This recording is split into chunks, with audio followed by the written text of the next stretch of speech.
Hello दोस्तों, मेरा नाम है सौम्या व्यास। और आप लोग शायद जानते होंगे, जो लोग सब्सक्राइब किया हुआ है चैनल जिन्होंने, कि मैं एमपीपीएससी से रिलेटेड कंटेंट अपने चैनल पर डाल रही हूँ।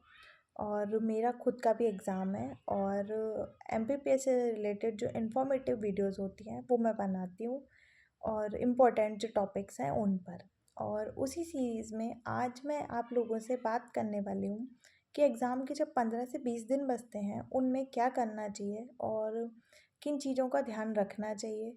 क्योंकि एमपीपीएससी का जो एग्ज़ाम है वो बहुत ही ज़्यादा, उसका सिलेबस वास्ट है, बहुत ज़्यादा। मतलब 10 यूनिट्स बोलने को होती हैं कि 10 यूनिट्स हैं, पर उसके अंदर हर टॉपिक एक अपने आप में एक बहुत काफ़ी ज़्यादा बड़ा टॉपिक बन जाता है। जैसे हिस्ट्री है तो हिस्ट्री में भी एंशियंट भी है, मिडाइवल भी है और मॉडर्न भी है। और जियोग्राफी भी अपने आप में एक बड़ा टॉपिक है। उसका इंडिया का भी है, वर्ल्ड का भी है।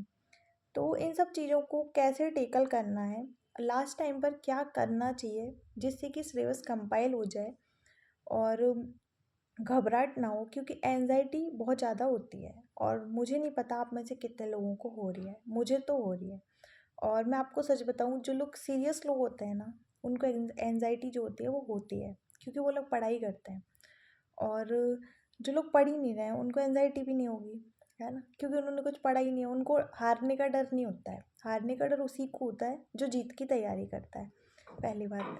और दूसरी बात ये कि इन 15 दिनों में, 15 से 17 18 दिन जो भी बचे हुए हैं उनमें ऐसा हमें क्या करना चाहिए। देखिए, ये तो नहीं बोलूँगी मैं कि 15 दिनों में आप प्री निकाल लोगे, है ना, बट कुछ चीज़ें होती हैं जिनका आप बहुत ध्यान रखते हो, तो आपकी मेहनत जो आप कर रहे होते हो इतने टाइम से, उसमें आप कुछ छोटी छोटी चीज़ें और कर लेते हो ना ऐड, तो बहुत बेनिफिशियल रहता है एग्ज़ाम में। और उसमें मुझे ऐसा लगता है, जितनी भी मतलब मेरे सीनियर्स हैं जिनसे भी हम बात करते हैं और पूछते हैं कि ऐसा क्या करना चाहिए एग्ज़ाम के लास्ट टाइम पे और कैसे मोटिवेट रहना चाहिए, तो वो लोग यही बताते हैं कि लास्ट के टाइम में जो इम्पोर्टेंट टॉपिक्स होते हैं ना उनको रिवाइज करना चाहिए मल्टीपल टाइम्स। क्योंकि जो बेसिक और कोर सब्जेक्ट हैं वो तो आप पहले पढ़ चुके होते हो, और अब उनको रिवाइज करना भी पॉसिबल नहीं हो पाता है एंड में। तो सबसे इम्पोर्टेंट है एमपी। तो एमपी को आप लोग एक बार रिवाइज ज़रूर कर लीजिए एग्ज़ाम से पहले, और अच्छे से रिवाइज कर लीजिए। दूसरा, आयोग। आयोग और यूनिट 9 में है, टेक्नोलॉजी वाला जो पार्ट है वो 9 में है। तो इससे आपका 50% सिलेबस जो है वो कंप्लीट हो जाता है, कवर हो जाता है। तो आपको इन चीज़ों पर बहुत ज़्यादा ध्यान देना है। अब आपको सेकंड पार्ट क्या करना है, आपको सेकंड पार्ट करना है सिलेबस उठाना है, और सिलेबस में से देखना है। अगर आपका सिलेबस कंप्लीट नहीं हुआ है तो उन लोगों के लिए है ये चीज़ कि आपको देखना है कि क्या टॉपिक इसमें दिया हुआ है, तो आपको वही टॉपिक पढ़ लेना है। जैसे कि यूनिट 7 है तो उसमें मानव शरीर संरचना जो है वो अलग से दिया गया है ना, बायो का एक अलग टॉपिक उन्होंने दिया हुआ है। तो आपको क्या करना है कि मानव शरीर संरचना तो एटलीस्ट बायो में से पढ़ के जाना ही है, क्योंकि वो उन्होंने दिया है तो वो उसमें से क्वेश्चन देंगे, है ना, और ऐसा करता भी आयो। ऐसे ही आपको हर सिलेबस का जो हर चैप्टर है, जो हर सब्जेक्ट है उसमें करना है ऐसा। जैसे कि मैं आपको फॉर एग्जांपल और भी चीज़ें बताती हूँ। जैसे एमपी है तो एमपी में जो कला क्षेत्र है उसके बारे में काफ़ी ज़्यादा पूछते हैं, तो वो आपको पढ़ना है। और अब करंट के बारे में बात करते हैं। तो करंट में देखिए उन्होंने क्लियर लिखा है कि व्यक्तित्व और घटनाएं, दो चीज़ें वो करंट में ज़रूर पूछेंगे। व्यक्तित्व मतलब पर्सनैलिटीज़ या तो अध्यक्ष वगैरह, है ना, और घटनाएं मतलब क्या हुआ है ना करंट में। तो ये दो चीज़ें आप जब करंट पढ़ते हो तो आपको व्यक्तित्व पर और घटनाओं पर विशेष ध्यान देना है। और मध्य प्रदेश का उन्होंने बोला है कि वो खेल से संबंधित चीज़ें पूछेंगे, तो आपको खेल से संबंधित जो चीज़ें हैं, जैसे कि जो अवार्ड मिले, विक्रम वगैरह जो अवार्ड मिलते हैं वो सब आपको याद रख लेने हैं, है ना। और उनका आपको स्थापना वगैरह याद कर लेनी कि मतलब कब से मिले हैं, जे स्टार्ट कब से हुए हैं, प्रारंभ सॉरी। तो वो आपको याद कर लेना है क्योंकि वो इम्पोर्टेंट हो गया, है ना। अब जैसे पॉलिटी है तो पॉलिटी में क्या हो रखा है कि पॉलिटी देखी जाए तो बहुत बहुत सारा है पॉलिटी में पढ़ने के लिए, है ना। पर उन्होंने टॉपिक क्या दिए हैं वो टॉपिक आप पढ़ सकते हो। जैसे कि उन्होंने दिया है नीति निर्देशक, है ना, तत्व, मौलिक अधिकार, मौलिक कर्तव्य, संसद, राष्ट्रपति। संसद में क्या आ गया, राष्ट्रपति, लोकसभा, राज्यसभा। तो आप ये पढ़ के जाइए। आप विधानसभा भले से पॉलिटी वाला जो है उसको छोड़ दीजिए, और जो आप एमपी में जब एमपी की राज व्यवस्था पढ़ोगे तो उसमें आप मध्य प्रदेश की विधानसभा वगैरह पढ़ोगे, तो आप वहाँ पे वो आर्टिकल्स भी कवर हो जाएंगे, मुख्यमंत्री और राज्यपाल वाले।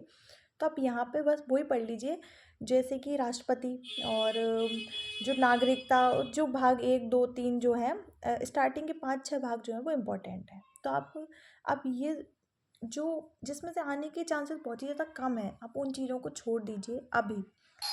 अब जैसे कि जनजाति वाला जो टॉपिक है वो इम्पोर्टेंट है, तो आपको जनजातियाँ पढ़ के जानी है, क्योंकि जनजाति में से आता है मध्य प्रदेश की। और एक और टॉपिक है जनगणना, भारत की जनगणना। भाई पढ़ के जाइए उस टॉपिक को, क्योंकि उसमें से क्वेश्चन हर बार आता है, तो उसको पढ़ के जाइए। तो ऐसे ही मतलब आपको सिलसिलेवार क्या करना है, आपको एक लिस्ट बना लेनी है अपनी, उसमें लिख लेना है कि ये टॉपिक तो मैं पढ़ के जाऊँगा, कुछ भी पढ़ना पढ़ूँ पर मैं भारत की जनगणना पढ़ के जाऊँगी, मैं जनजातियाँ पढ़ के जाऊँगा, है ना।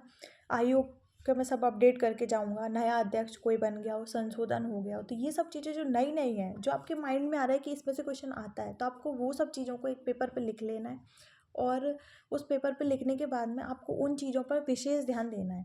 क्या एमपी आयोग और यूनिट 9 के अलावा, है ना, बाकी जो यूनिट्स बच रही हैं, बाकी के 5 जो चीज़ें बच रही हैं यूनिट्स, उनमें आपको टॉपिक वाइज ध्यान देते जाना है।